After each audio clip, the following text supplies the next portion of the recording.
Civics के chapter first के अंदर हमने जो फॉर्म्स ऑफ पावर शेयरिंग है वो टॉपिक स्टार्ट किया था कि इंडिया के अंदर या किसी भी डेमोक्रेटिक कंट्री के अंदर पावर्स को किस तरीके से शेयर किया गया है, कौन कौन से रूपों में पावर को बांटा गया है। तो सबसे पहले हमने लिया था मॉडर्न डेमोक्रेसीज़ के अंदर जो पावर है वो डिफरेंट ऑर्गन्स ऑफ गवर्नमेंट के अंदर क्या की गई है, डिस्ट्रीब्यूट की गई है, बांटी गई है, शेयर की गई है। अब different organs of the government means जैसे कि लेजिस्लेचर है, एग्जीक्यूटिव है, जुडिशरी है, इन तीनों के अंदर क्या किया गया है, पावर को शेयर किया गया है। अब देखिए इसको कहा गया है हॉरिजॉन्टल डिस्ट्रीब्यूशन ऑफ पावर, क्योंकि इसके अंदर क्या है, डिफरेंट ऑर्गन्स क्या है of government place at the same level to exercise different powers. Same level पर जो डिफरेंट पावर उनको दी गई हैं उन पे वो कार्य करते हैं। Such a separation ensures that none of the organs can exercise unlimited power. अभी इस तरीके से व्यवस्था की गई है कि जितने तीनों के तीनों ये जो ऑर्गन्स हैं ये जितनी भी पावर हैं जो इनको दी गई हैं एक लिमिट के अंदर उन पावर्स को यूज़ करते हैं। तो इस वजह से क्या बताया है, each organs check the others. अब प्रत्येक जो ऑर्गन है वो एक बैलेंस बनाकर क्या कर रहा है, इन पावर्स को यूज कर रहा है, या दूसरा ऑर्गन चेक करता रहता है किसी दूसरे ऑर्गन की पावर को। इस तरीके से क्या है, चेक एंड बैलेंस का जो सिस्टम है वो इसके अंदर डेवलप किया गया है, किसके अंदर, हॉरिजॉन्टल डिस्ट्रीब्यूशन ऑफ पावर के अंदर। अब देखिए एक दूसरा सिस्टम और मैंने बताया था आप लोगों को कि जिस तरीके से हॉरिजॉन्टल और डिस्ट्रीब्यूशन ऑफ पावर किसी भी डेमोक्रेसी के अंदर देखने को मिलती है, ठीक वैसे ही जो सेकंड फॉर्म बताई थी डिफरेंट लेवल्स ऑफ गवर्नमेंट के अंदर, यहाँ डिफरेंट लेवल्स का मतलब क्या बताया है, सेंट्रल गवर्नमेंट, स्टेट गवर्नमेंट या फिर रीजनल या प्रोविंशियल गवर्नमेंट्स। इसका मतलब क्या है, यहाँ इस व्यवस्था के अंदर भी पावर को डिस्ट्रीब्यूट किया गया है, बांटा गया है, शेयर किया गया है। किसके अंदर, गवर्नमेंट के जो डिफरेंट लेवल्स हैं, वहाँ ऑर्गन्स बताए थे, यहाँ लेवल हैं। लेवल का मतलब नंबर 1 पर कौन सी है, यूनियन गवर्नमेंट, नंबर 2 पर कौन सी है, प्रोविंशियल गवर्नमेंट, और नंबर 3 पर कौन सी है, जो रीजनल गवर्नमेंट या प्रोविंशियल जो गवर्नमेंट है। इस तरीके से क्या किया गया है, पावर को शेयर किया गया है इन ऑर्गन्स के अंदर। और इसको दूसरे किस नाम से जाना गया है, ये तो था पावर्स का किस रूप में distribution, horizontal distribution. Horizontal distribution means इसके ज़रिए समझिए इस तरीके से क्या है, डिस्ट्रीब्यूट की गई तीनों ऑर्गन्स को पावर। यहाँ एक हमने ले लिया एग्जीक्यूटिव, दूसरा ले लिया लेजिस्लेचर और तीसरा जुडिशरी। जबकि एक दूसरा जो वर्टिकल डिस्ट्रीब्यूशन ऑफ पावर है वो इस तरीके से काम करता है। इसमें क्या है, सेंट्रल गवर्नमेंट, स्टेट गवर्नमेंट और तीसरे नंबर पर रीजनल गवर्नमेंट। आइए समझते हैं इसको। In India we refer to it at the central government. अब इंडिया के अंदर क्या लिया गया है, इसको डिफरेंट लेवल्स ऑफ गवर्नमेंट को सेंट्रल गवर्नमेंट, जिसको यूनियन गवर्नमेंट भी कहा गया है, द गवर्नमेंट एट प्रोविंशियल, प्रांतों की जो सरकार है या रीजनल लेवल की सरकार है, इसको अलग अलग कंट्री में अलग अलग नाम से जाना गया है। इन इंडिया, अब इंडिया में इसको किस नाम से जाना गया है, we call them state government. इनको क्या नाम दिया गया है, राज्य सरकारें।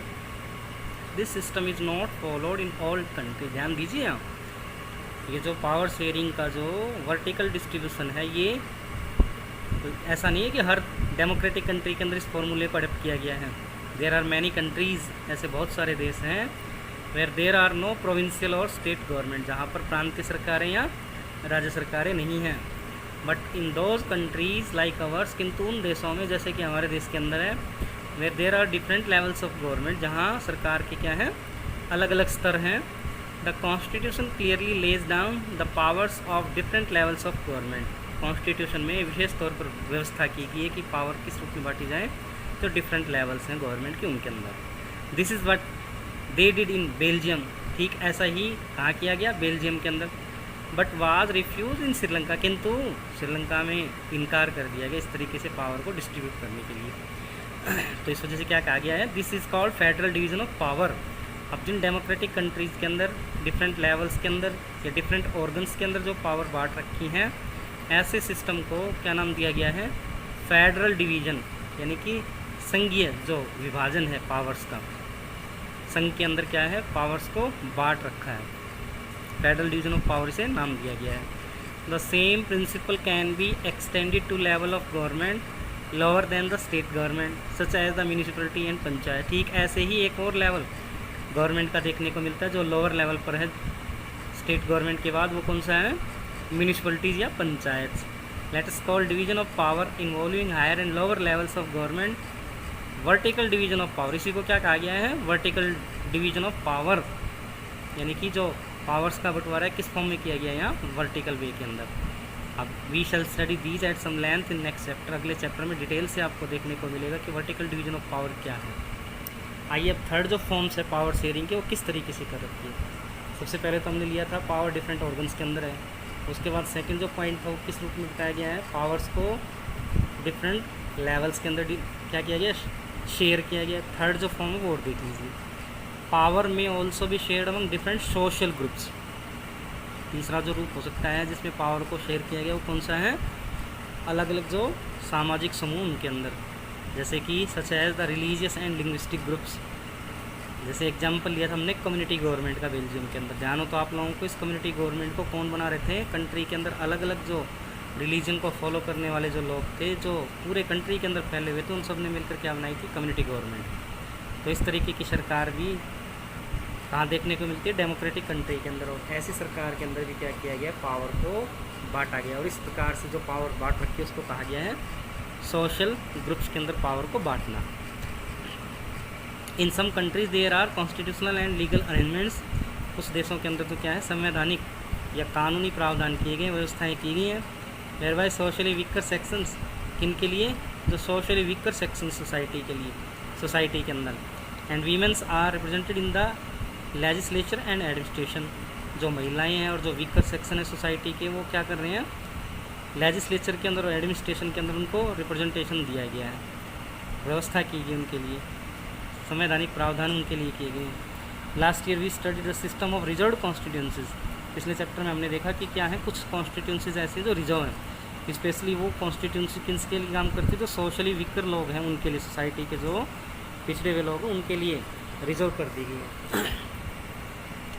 This type of arrangement is mean to give space in the government and administration to diverse social groups who otherwise would feel alienated from the government. अब ऐसी व्यवस्थाएं क्यों की गई हैं, ताकि जो डाइवर्स सोशल ग्रुप हैं, विभिन्न प्रकार के जो सामाजिक समूह हैं, वो अपने आप के अंदर अलगाव की जो भावना है वो फील न करें। अगर ऐसे लोगों को सरकार के अंदर पार्टिसिपेशन नहीं मिलेगा तो निश्चित रूप से वो अपने आप को सोसाइटी का पार्ट नहीं मानेंगे, और इसका रिजल्ट क्या निकलना है, सोसाइटी के अंदर कन्फ्लिक्ट क्रिएट होगा। This method is use to give minority communities a fair share in power. इस मेथड के ज़रिए क्या किया गया, माइनॉरिटीज़ कम्युनिटीज़ को एक फेयर शेयर दिया गया पावर के अंदर, यानी कि उनका जो हिस्सा है उनकी जनसंख्या के हिसाब से उनको दिया गया है। In unit 2 we shall look at the various ways of accommodating social diversities. अब नेक्स्ट यूनिट के अंदर हम लोग विशेष तौर पर इसी सोशल डाइवर्सिटीज़ के बारे में जानेंगे।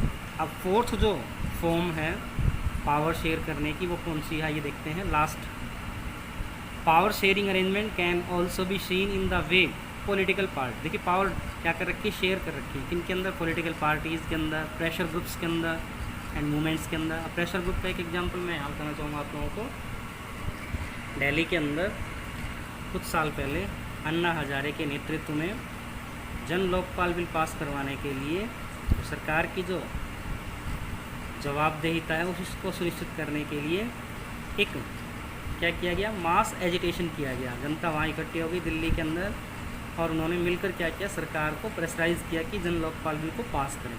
तो इस तरीके से वहाँ एक ग्रुप बन गया जिसको क्या कहा गया, प्रेशर ग्रुप या दबाव समूह। इस समूह ने क्या किया, सरकार को प्रेशराइज़ किया, दबाव दिया उनके ऊपर कि क्या करें जन लोकपाल बिल के लिए। इसी तरीके से देश के अन्य महत्वपूर्ण बिंदुओं के ऊपर या महत्वपूर्ण इश्यूज़ के ऊपर कुछ जो ग्रुप्स हैं वो इकट्ठे होकर आते हैं और सरकार के ऊपर दबाव बनाते हैं जिससे कि सरकार क्या करे, इस विषय के अंदर कानून बनाए।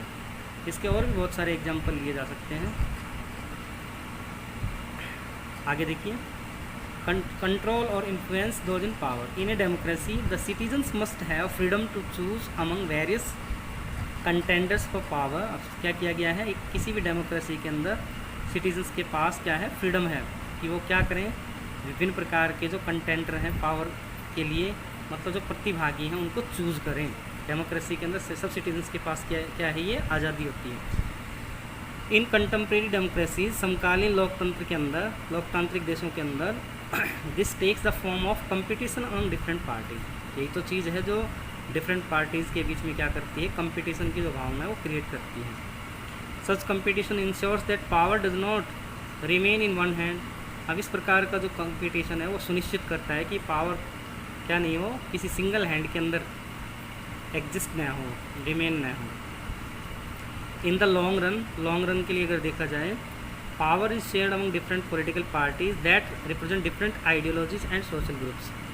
क्या किया गया है, पावर को डिफरेंट पॉलिटिकल पार्टीज़ के अंदर बांटा गया है जिनकी खुद की क्या है, विचारधारा होती है और अलग सामाजिक समूह होते हैं। जो sometime this kind of sharing can be direct when 2 और more parties form an alliance to contest election. कई बार तो ये होता है कि कुछ 2 या ज़्यादा पार्टियां मिलकर क्या करती हैं, एक अलायंस बना लेती हैं, एक गठबंधन बना लेती हैं और मिलकर क्या कर रही हैं, इलेक्शन कंटेस्ट कर रही हैं। सेम आइडियोलॉजी को लेकर वो क्या कर रही हैं, चुनाव के अंदर अपनी किस्मत आजमाती हैं। If their alliance is elected, यदि उनका जो गठबंधन है वो चुन के आ गया, they form A coalition government, और मिलकर क्या बनाएंगे कि गठबंधन सरकार। इस प्रकार से जो सहयोगी मिलकर आए उन्होंने क्या किया, कोएलिशन गवर्नमेंट बनाई एंड दस शेयर पावर, और फिर वो मिलकर क्या करेंगे, पावर को शेयर करेंगे।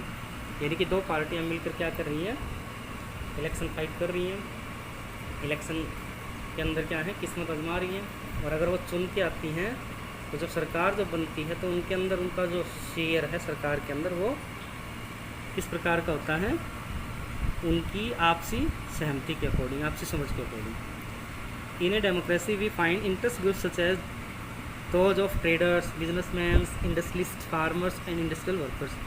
हम लोग लोकतांत्रिक व्यवस्थाओं के अंदर देखते हैं कि कुछ इंटरेस्ट ग्रुप बन के उभरते हैं, जैसे कि ट्रेडर्स का इंटरेस्ट ग्रुप है, यानी कि एक यूनियन बन जाती है इनकी, ट्रेडर्स की, बिजनेसमैन की, इंडस्ट्रियलिस्ट की, फार्मर की, इंडस्ट्रियल वर्कर्स की। They also will have a share in governmental power. देखिए उनका जो शेयर है किस में भी देखने को मिलता है, गवर्नमेंटल पावर के अंदर भी, इधर थ्रू पार्टिसिपेशन, या तो डायरेक्टली हिस्सा लें उसके अंदर इन गवर्नमेंटल कमिटीज़ और bringing influence on the decision making process, या दूसरा जो सरकार क्या कर रही है, डिसीजन मेकिंग की जो प्रोसेस उसको ये लोग क्या कर रहे हैं, उसके ऊपर इन्फ्लुएंस डाल रहे हैं, अपना प्रभाव डाल रहे हैं। तो इस तरीके से हम लोग देखते हैं कि इनका भी क्या एक रोल है। In unit 3 we shall study the working of political parties, pressure groups and social movement. 3rd unit के अंदर हम लोग डिटेल से जानेंगे किन के बारे में, पॉलिटिकल पार्टीज़ के बारे में, प्रेशर ग्रुप्स के बारे में और जो सोशल मूवमेंट्स हैं उनके बारे में। तो इस तरीके से हमने देखा कि मॉडर्न डेमोक्रेसीज़ के अंदर इस तरीके से पावर्स को क्या किया गया है, शेयर किया गया है। तो ये था आपका जो chapter number 1 power sharing. I hope आप लोगों को ईजिली समझ में आया होगा कि किस तरीके से डेमोक्रेटिक गवर्नमेंट के अंदर या डेमोक्रेसीज़ जहाँ अडप्ट की गई हैं, जिन सरकारों ने, जिन कंट्रीज़ ने, उनके अंदर जो पावर्स हैं वो किस तरीके से क्या कर रखी हैं, बांट रखी हैं। अब जिन कंट्रीज़ के अंदर इन पावर्स को डिस्ट्रीब्यूट किया गया है वहाँ किस प्रकार से फंक्शनिंग, गवर्नमेंट की जो फंक्शनिंग है वो देखने को मिलती है, जबकि वो कंट्री जिन्होंने इन पावर्स को डिस्ट्रीब्यूट करने के बजाय एक सिंगल हैंड के अंदर या सिंगल इंस्टीट्यूट के अंदर उनको कंसंट्रेटेड रखा, तो उसके रिजल्ट्स क्या निकल के आए। इसके संदर्भ में हमने बेल्जियम का, श्रीलंका का एग्जाम्पल देखा। एक कंट्री ऐसा था जिसने क्या किया, जो माइनॉरिटीज़ थे उनके इंटरेस्ट की क्या की, उनके इंटरेस्ट की तरफ ध्यान दिया, उनके इंटरेस्ट को प्रायोरिटी दी। तो इसका रिजल्ट क्या निकला, बेल्जियम जैसा जो कंट्री था पूरे वर्ल्ड के लिए, यूरोप के साथ साथ पूरे वर्ल्ड के लिए एक आइडियल डेमोक्रेटिक कंट्री के रूप में उभरा। जबकि एक कंट्री जिसके यहाँ इन पावर्स को डिस्ट्रीब्यूट नहीं किया गया, तो रिजल्ट क्या निकला, वहाँ श्रीलंका का एग्जाम्पल आप लोग देख सकते हैं, उन्होंने अलग से ही एक स्टेट की डिमांड कर डाली। तो किसी भी डेमोक्रेटिक कंट्री के लिए पावर शेयरिंग को क्या माना गया है, एक स्पिरिट माना गया है, यानी कि उस लोकतंत्र की आत्मा कहा गया है किसको, पावर शेयरिंग को।